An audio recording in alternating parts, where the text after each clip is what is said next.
अस्सलाम वालेकुम dear students. आज हम डिस्कस करेंगे RISB router incomplete sentence blank जो ये टेस्ट है पर्सनालिटी का, इसके प्रैक्टिकल के बारे में जो है डिस्कस करेंगे। लास्ट लेक्चर में हम थ्योरी इसकी जो है वो पढ़ चुके हैं, तो आज हम डिस्कस करेंगे कि इसका प्रैक्टिकल किस तरह आप परफॉर्म करते हैं और किस तरह उसकी स्कोरिंग की जाती है, और बहुत ही इम्पोर्टेंट चीज़ कैसे आप उसकी इंटरप्रिटेशन जो है वो करते हैं। तो ये जो आपके सामने पेज मौजूद है, that is actually the manual of router incomplete sentence blank. ये यहाँ पर लिखा हुआ है मैनुअल जो है वो बुकलेट होती है जिसमें उस टेस्ट को समझने और उसको प्रैक्टिकली परफॉर्म करने और उसके स्कोर जो है वो कंप्यूट करने और उसकी इंटरप्रिटेशन करने और ओवरऑल एक प्रोसीजर जो है एडमिनिस्ट्रेशन का जो मैनुअल के अंदर जो है मौजूद होता है। तो सबसे पहले मैं बताऊं कि इसकी 3 फॉर्म होती हैं। एक इसकी कॉलेज फॉर्म है जो हमारे पास ये मौजूद है, दूसरा इसका स्कूल फॉर्म होती है, तीसरी इसकी अडल्ट फॉर्म होती है। और ये टेस्ट जो है वो डेवलप हुआ था 1950 में Julian B Rotter and Janet E Raffey ने जो है ना रेफरी ने इसको जो है वो डेवलप किया था। दो ये इसके ऑथर हैं, जैनेट ई रेफरी और जूलियन बी रूटर।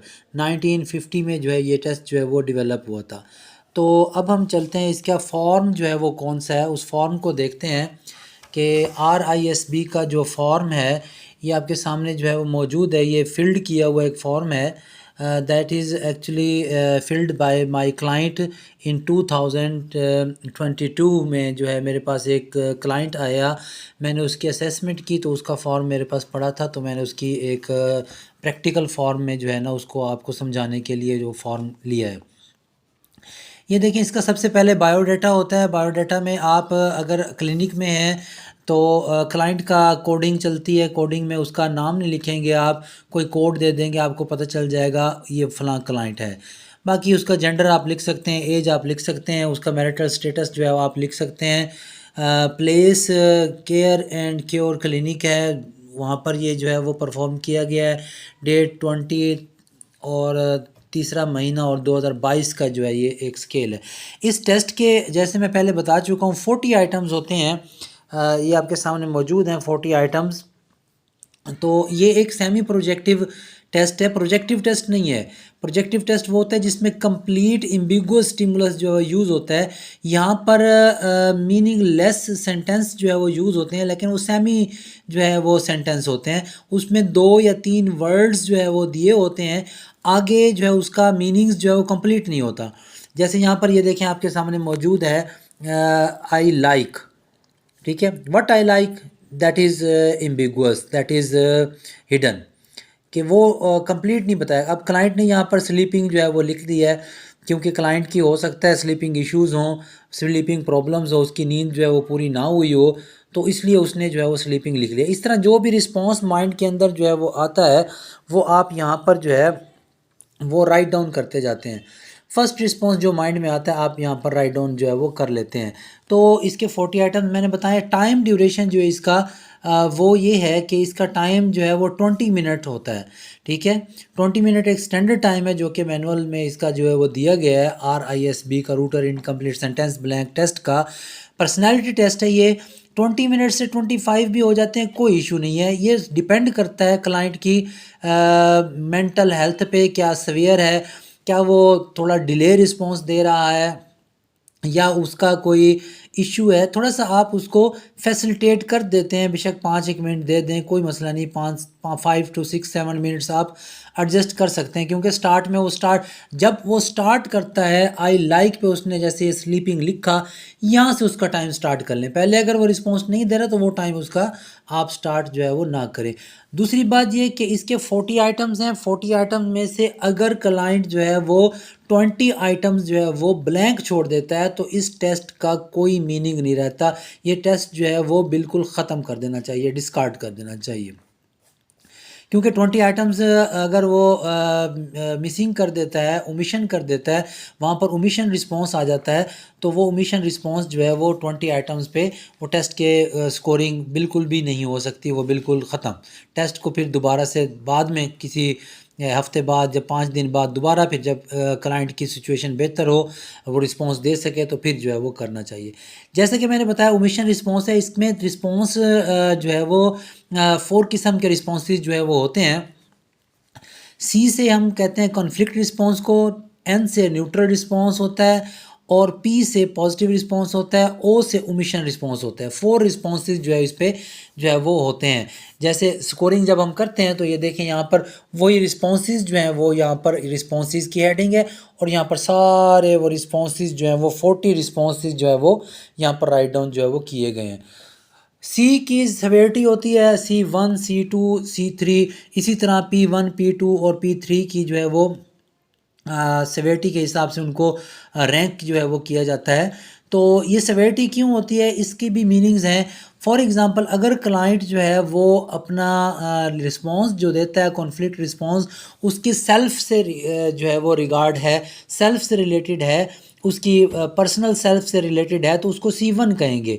अगर उसका कॉन्फ्लिक्ट जो है वो उधर है, फॉर एग्ज़ाम्पल उधर पीपल की तरफ जो है वो जो है वो क्यूज़ देता है, अपनी सेल्फ की तरफ जो कॉन्फ्लिक्ट क्यूज़ नहीं देता, तो उसको C2 से जो है वो डिनोट करेंगे। इसी तरह अगर एक्सट्रीम रिस्पॉन्स है, बहुत ज़्यादा एक्सट्रीम रिस्पॉन्स है, तो आप उसको जो है वो C3 से जो है वो डिनोट करेंगे। अब यहाँ पर एक बात बहुत ही नॉलेजेबल बात यहाँ पर मौजूद है। अगर वो सेल्फ से कॉन्फ्लिक्ट रखता है तो डेफिनेटली उसके नेगेटिव स्कीमाज होंगे। अगर सेल्फ के बारे में नेगेटिव स्कीमाज हैं तो डेफिनेटली जो है वो एंजाइटी और डिप्रेशन में जो है वो जा सकता है। अगर उधर कॉन्फ्लिक्ट्स हैं, किसी दूसरे पीपल की तरफ करता है, प्लेस की तरफ करता है, जगह की तरफ करता है, ठीक है, या फ्यूचर की तरफ करता है, या लोगों की तरफ करता है, तो ये भी एंजाइटी की अलामत है। इसमें उसको फोबिया भी हो सकता है, उसको जनरलाइज एंजाइटी भी हो सकती है, सोशल फोबिया भी हो सकता है, ठीक है। और अगर वो एक्सट्रीम रिस्पॉन्सेस दे रहा है बहुत ज़्यादा, जैसे अल्लाह ताला के बारे में, या खाना काबे के बारे में, या इसी तरह कुरान मजीद के बारे में, ये बहुत ज़्यादा एक्सट्रीम जो है रिस्पॉन्स जो है वो देता है, तो वो स्पिरिचुअलिटी को शो कर रहा है। और बहुत ज़्यादा अगर एक्सट्रीम है तो प्रेशर ऑफ थॉट्स को जो है वो कर रहा है। तो इस तरह के जो है वो रिस्पॉन्सेज जो हैं वो मैनिक रिस्पॉन्सेज में भी जो है वो हम काउंट जो है वो करते हैं। पॉजिटिव रिस्पॉन्स डेफिनेटली, अगर पॉजिटिव रिस्पॉन्स टुवर्ड हिमसेल्फ है, या अदर है, या वो जो है वो एक्सट्रीम रिस्पॉन्स है, तो उसके हिसाब से P1, P2, P3 जो है वो होता है। पॉजिटिव रिस्पॉन्स हेल्दी रिस्पॉन्स कहलाता है। पॉजिटिव रिस्पॉन्स जो है वो हेल्दी रिस्पॉन्स कहलाता है। इसी तरह ओमिशन रिस्पॉन्स है, अगर उसने कोई चीज़ जो है वो मिस कर दी है, ठीक है, तो वो जो है वो मिस कर दिया है, तो वो एक मिसिंग पॉइंट जो है वो फ्राइड के नज़दीक जो है वो slip of the tongue phenomena इस तरफ जाता है। वो भी साइकोपैथोलॉजी की तरफ जो है वो एक क्यू जो है वो होता है। इस तरह न्यूट्रल रिस्पॉन्स है, उसको N3 से जो है वो डिनोट करते हैं। उसका 3 स्कोर होता है, N होता है उसका एब्रीवेशन, उसको स्कोर जो हम देते हैं वो 3 देते हैं। C1 को जो है हम स्कोर देते हैं 4, C2 को स्कोर देते हैं 5, C3 को देते हैं 6, इस तरह P1 को हम देते हैं 2, P2 को हम देते हैं 1, और P3 को हम 0 रिस्पॉन्स देते हैं, और N को जो है वो 3 स्कोर जो है हम करते हैं। याद रहे यहाँ पर ओमिशन रिस्पॉन्स की कोई स्कोरिंग नहीं होती, ठीक है, ओमिशन रिस्पॉन्स की कोई स्कोरिंग जो है वो नहीं होती। और दूसरी बात यहाँ पर मैं आपको बताऊँ, ओमिशन रिस्पॉन्स जो निकालते हैं, वो ओमिशन रिस्पॉन्स जो होता है is equal to total items divided by omission response is equal to उसका स्कोर आ जाता है। तो वो पता चल जाता है कि 40 में से उसने कितने जो है आइटम जो है वो खाली छोड़ दिए, ब्लैंक छोड़ दिए, या ओमिट कर दिए। और बात ये कि इसका कट ऑफ स्कोर जो है वो टोटल कट ऑफ स्कोर जो है इसका 135 है। कट ऑफ स्कोर वो होता है जहाँ से हम उस टेस्ट को जो है वो डिफ़ाइन कर रहे होते हैं कि ये नॉर्मल स्कोर है। इससे अबव हो या इससे बिलो हो तो वो एक जो है वो उसका हम डिफ़ाइन कर देते हैं कि फॉर एग्ज़ाम्पल अगर अबव है तो हायर जो है वो ज़्यादा कॉन्फ्लिक्ट या साइकोपैथोलॉजी या माल एडजस्टमेंट को जो है वो शो करता है। कम है तो इट्स ओके, नॉर्मल की तरफ जाता है। अगर 135 पे आ जाता है तो हम इसको बॉर्डर लाइन जो है वो कंसीडर जो है वो कर लेते हैं। तो ये यहाँ पर ये जो स्केल है रूटर इनकम्प्लीट सेंटेंस ब्लैंक, ये एडजस्टेबिलिटी को शो करता है कि how people is best adjusted in the environment, in the family, in the situation where they are living. तो जहाँ पर जो एडजस्टमेंट का इशू आता है वहाँ पर आप देखते हैं कि उनके रिस्पॉन्सेज में जो है स्कोर ज़्यादा आने लग जाता है। हाई स्कोर जो है उस यहाँ पर रूटर इनकम्प्लीट सेंटेंस में शो करेगा एडजस्टमेंट प्रॉब्लम्स को, ठीक है, साइकोपैथोलॉजी को, ठीक है, और लो स्कोर जो है वो बेस्ट सूट करेगा, ठीक है, एडजस्टेबिलिटी को शो करेगा, ठीक है, वो नॉर्मेलिटी की तरफ जो है वो जाएगा। तो इसी तरह जब इसकी स्कोरिंग करते हैं तो हम देखते हैं कि इसके मैनुअल के अंदर आप देखें कि इसके मैनुअल में यहाँ पर तमाम चीज़ें जो है वो मौजूद हैं। इसकी वैलिडिटी, इसका पर्पस जो है यहाँ पर जो है पर्पस ऑफ ISB जो है मौजूद है। इसी तरह हम देखते हैं इसकी डेवलपमेंट जो है कब हुई, कितने सैंपल पे हुई, कहाँ कहाँ हुई, कहाँ कहाँ से सैंपल आया, वो भी यहाँ पर जो है मौजूद है। इसकी रिलायबिलिटी भी मैनुअल के अंदर मौजूद है। इसकी वैलिडिटी भी मैनुअल के अंदर मौजूद है। एक्सेप्टेबल वैलिडिटी है, जो केसेस लिए जब इसको जो है वो अप्लाई किया तो वो भी टेबल्स यहाँ पर मौजूद हैं। जो इसका स्कोर आया एडजस्टेड पीपल से आया, जो मेल एडजस्टेड पीपल से स्कोर आया, वो सारा इसके मैनुअल के अंदर इन डिटेल जो है वो मौजूद होता है। जब इसकी स्कोरिंग की बात आती है तो यहाँ पर ये देखें कि कॉन्फ्लिक्ट ओमिशन रिस्पॉन्स यहाँ पर दिया हुआ है, उसके बारे में दिया हुआ है ये क्या होता है।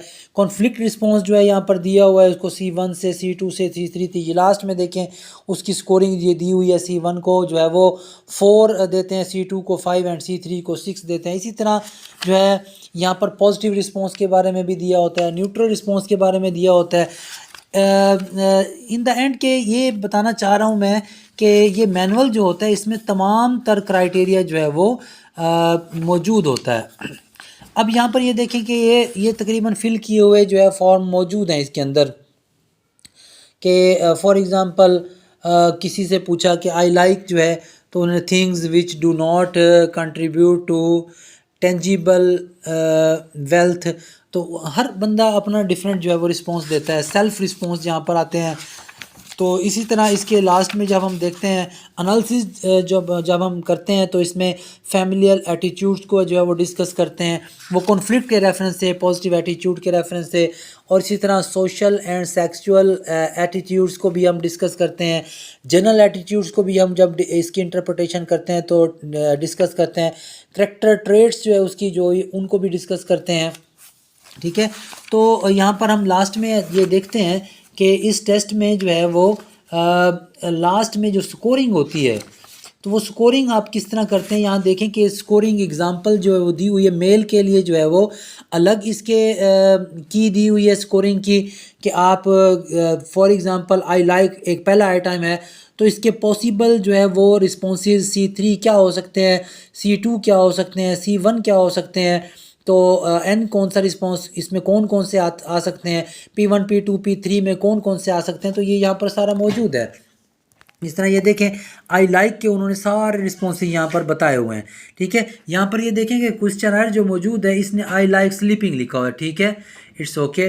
तो आई लाइक स्लीपिंग है तो यहाँ पर ये देखें कि to know I am going crazy, security, to become alone from crowd, to be happy, girls go, do not smoke। ये सारे रिस्पॉन्स यहाँ दिए हुए हैं। तो यहाँ से आप जो है वो देख के इस रिस्पॉन्स को यहाँ पर कैटेगराइज करते हैं, ठीक है। तो ये सारे मेल का अलग है और फीमेल के जो है वो यहाँ पर आपको अलग एक की मिलेगी। वो 40 आइटम की पूरी की जो है मौजूद है। ये देखें ये फीमेल के जो है वो रिस्पॉन्सेज की है, उनके आई लाइक के रिस्पॉन्सेज और होंगे।